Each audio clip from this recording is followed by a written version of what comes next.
এই আইনি পারমিশন দিচ্ছে গোহত্যা করা যেতে পারে, কি ধরনের গরুকে হত্যা করা যেতে পারে এবং কি পরিপ্রেক্ষিতে করা যেতে পারে। এখানে একটা ছাড় দেওয়া আছে। ছাড়টা কি আছে? যারা অশিক্ষিত, যারা রাস্তাঘাটে ভুল প্রচার করছেন তাদের উদ্দেশ্যে পুরোটা পড়ে শোনাবো আমি। কোরবানিতে গরু হত্যা করা যাবে না, কোরবানি দেওয়া যাবে না, এটা ভুল কথা। প্রত্যেকটা লোকালে অ্যাডমিনিস্ট্রেটিভ অথরিটির কাছে রিকোয়েস্ট করব যে আইনটা ফলো করে আপনারা সার্কুলেট করুন, ভুল বার্তা দেবেন না মানুষকে। এবার আসছি ঈদের কথা।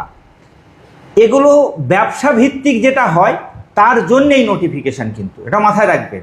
কারণ অনেকে অবৈধ ব্যবসা করে, একদম করে, যেখানে সেখানে গ্রামে, মুসলমান গ্রাম বলেই আমি সেখানটাতে গরু হত্যা করব, ব্যবসা করব, একদম এটা অন্যায়। এবং সেখানে হাইকোর্টের যে কেসগুলো বলা হয়েছিল কাইন্ডলি দেখবেন, WPO 372/2019, WPA 350 2023, যেটা এখন নোটিফিকেশনও আছে। সুতরাং বর্তমান রাজ্য সরকার যে বিজ্ঞপ্তি জারি করেছে, এই বিজ্ঞপ্তি প্রত্যেক বছরই জারি হয় এবং এটাকে ফলো করে লোকাল প্রশাসন ব্যবস্থা নেয় এবং সুষ্ঠুভাবে জিনিসটা চলে। এই নোটিফিকেশনটা গরু হত্যা বন্ধ করার ক্ষেত্রে নয়, গরু হত্যাটার যেটা হয় সেটাতে কতগুলো বিধিনিষেধ আরোপ করা হয়েছে। বিজ্ঞপ্তিতে কোথাও বলেনি যে গরু হত্যা করা যাবে না। রাজ্য সরকার যে নির্দেশিকা জারি করেছে বিশেষ করে গরু হত্যা নিয়ে, যে তাতে মুসলিম সমাজের যে ঈদুল আজহা অর্থাৎ কুরবানি, সে বিষয়ে মুসলিম সমাজ কিন্তু একটু চিন্তিত যে গরু হত্যা নিয়ে। এ বিষয়ে আপনি কি বলবেন? দেখুন, প্রথম কথা বলতে এই প্রথম বিষয়টা জনসম্মুখে এসছে এটা তা নয়। রাজ্য সরকার যে বিজ্ঞপ্তি দিয়েছে, এই ধরনের বিজ্ঞপ্তি প্রতি বছর হয়। এটা সোশ্যাল মিডিয়াতেই মানুষকে বিভ্রান্ত করে তুলছে এবং ভুল তথ্য দিচ্ছে। আমি আপনাকে বলে দিই, আমি তথ্যভিত্তিক ছাড়া কিছু বলি না।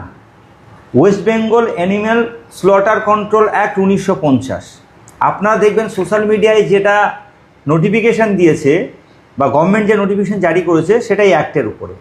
এবং এই অ্যাক্ট যেটা বলা আছে তার পরিপ্রেক্ষিতে হাইকোর্টে ইতিপূর্বে কিছু মানুষ মামলা করেছিল, জনস্বার্থ মামলা, রিট পিটিশন, তার প্রত্যেকটা অর্ডার কপি আমার কাছে আছে, আপনাকে দেখাতে পারবো। 19 সালে হয়েছিল, 23 সালে অর্ডার হয়েছে, তার আগে 18 সালে অর্ডার হয়েছে।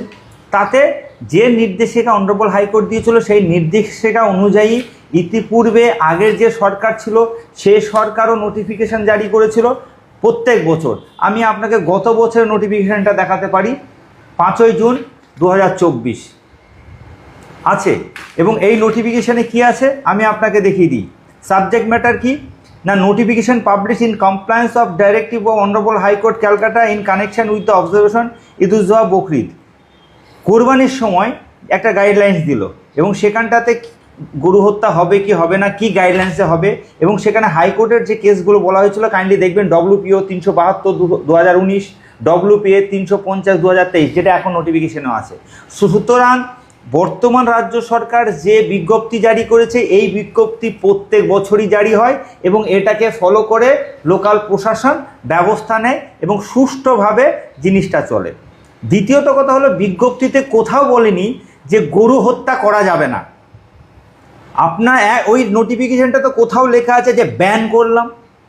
তার কারণ হলো এই আইনটাতে সংশোধন আনতে গেলে আপনাকে বিধানসভাতে বিল পাস করে আসতে হবে। একজন মুখ্যমন্ত্রী বা একজন প্রশাসনিক লেভেল থেকে কখনো পারে না একটা অ্যাক্টকে বিল বা অ্যামেন্ডমেন্ট আনতে বা বিলকে অ্যামেন্ডমেন্ট করতে। সুতরাং আমি প্রত্যেককে অনুরোধ করব, এই নোটিফিকেশনটা গরু হত্যা বন্ধ করার ক্ষেত্রে নয়, গরু হত্যাটার যেটা হয় সেটাতে কতগুলো বিধিনিষেধ আরোপ করা হয়েছে। কি বিধিনিষেধ? যে এই আইন অনুযায়ী, আমি আবার বলছি, যদি ব্যান করা হতো তাহলে এই আইনটা হতো না। এই আইনি পারমিশন দিচ্ছে West Bengal animal slaughter control act 1950, গুগলে সব পেয়ে যাবেন। এই আইনি পারমিশন দিচ্ছে গোহত্যা করা যেতে পারে, কি ধরনের গরুকে হত্যা করা যেতে পারে এবং কি পরিপ্রেক্ষিতে করা যেতে পারে। সেখানে বলা হয়েছে যে শংসাপত্র নিতে হবে। আপনি যে শংসাপত্র বা পারমিশনের কথা বলছেন সেটা আপনি এখানেও পাবেন, 2024 সালেও দেওয়া হয়েছিল একই কথা। এখানটাতে আইনে বলা আছে যে লোকাল পঞ্চায়েত সমিতি সভাপতি, ভেটেরিনারি সার্জন বা মিউনিসিপ্যালিটি যে চেয়ারম্যান আছে তারা অথরিটি দেবে। তারা দেখবে যে না হ্যাঁ কোন গরুটাকে হত্যা করা যেতে পারে। দেখুন, অর্থনীতি কিন্তু এর উপর নির্ভর করে, সুতরাং এটা একটা সংশোধন করেছে, খোলামেলা জায়গায় করা যাবে না, পারমিশন ছাড়া করা যাবে না। এবার আসছি ঈদের কথা। এগুলো ব্যবসা ভিত্তিক যেটা হয় তার জন্যেই নোটিফিকেশান, কিন্তু এটা মাথায় রাখবেন, কারণ অনেকে অবৈধ ব্যবসা করে, একদম করে, যেখানে সেখানে গ্রামে, মুসলমান গ্রাম বলেই আমি সেখানটাতে গরু হত্যা করব, ব্যবসা করব, একদম এটা অন্যায়। আমি তাই সরকারকে সাধুবাদ জানাচ্ছি যে এই ধরনের নোটিফিকেশন প্রতি বছর প্রকাশ পায়, এবছরও প্রকাশ করেছে যে যত্রতত্র এই ব্যবসার নামে যেখানে সেখানে গরু হত্যা করা যাবে না। আইন অনুযায়ী সরকার যে নোটিফিকেশন দিচ্ছে সেটা ফলো করতে হবে। এবার আপনি বলেন কুরবানি, কুরবানির ক্ষেত্রে এই আইনেই section 12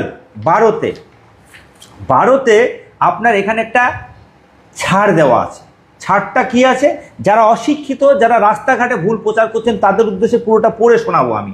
the state government may by general or special order and subject to such condition as it may think fit to impose exempt from the operation of this act the slaughter of any animal for any religious, medical or research purpose। এই তিনটে কারণে ধর্মীয় ক্ষেত্রে, আপনার চিকিৎসা শাস্ত্রের ক্ষেত্রে এবং সায়েন্টিফিক্যালি রিসার্চের ক্ষেত্রে ছাড় দেওয়া যেতে পারে, স্পেশাল প্রভিশন, সে যার জন্য প্রতি বছর গভর্নমেন্টের কাছ থেকে কুরবানির সময় আলাদা করে একটা পারমিশন গভর্নমেন্ট দিতে পারে। সুতরাং কুরবানিতে গরু হত্যা করা যাবে না, কুরবানি দেওয়া যাবে না, এটা ভুল কথা। প্রত্যেকটা লোকালে অ্যাডমিনিস্ট্রেটিভ অথরিটির কাছে রিকোয়েস্ট করব যে আইনটা ফলো করে আপনারা সার্কুলেট করুন, ভুল বার্তা দেবেন না মানুষকে যে বন্ধ করে দিলাম। আর সাধারণ মানুষকে বলবো, বিশেষ করে মুসলিম কমিউনিটিকে, আপনাদের কোরবানি আসছে, আপনারা আপনাদের সমাজ থেকে বাই রেজলিউশন করে গভর্নমেন্টের কাছে আবেদন করবেন। সেই আবেদন গভর্নমেন্ট যদি স্বীকৃতি দেয় তাহলে আপনি কোরবানি করবেন। আইন সবার আগে, দেশ সবার আগে। সুতরাং কোনো রকম কন্ট্রোভার্সি করবেন না। সরকার যে ধরনের নোটিফিকেশনই দেখ না কেন, সুনাগরিক হিসাবে সেটা আমরা মেনে নেব।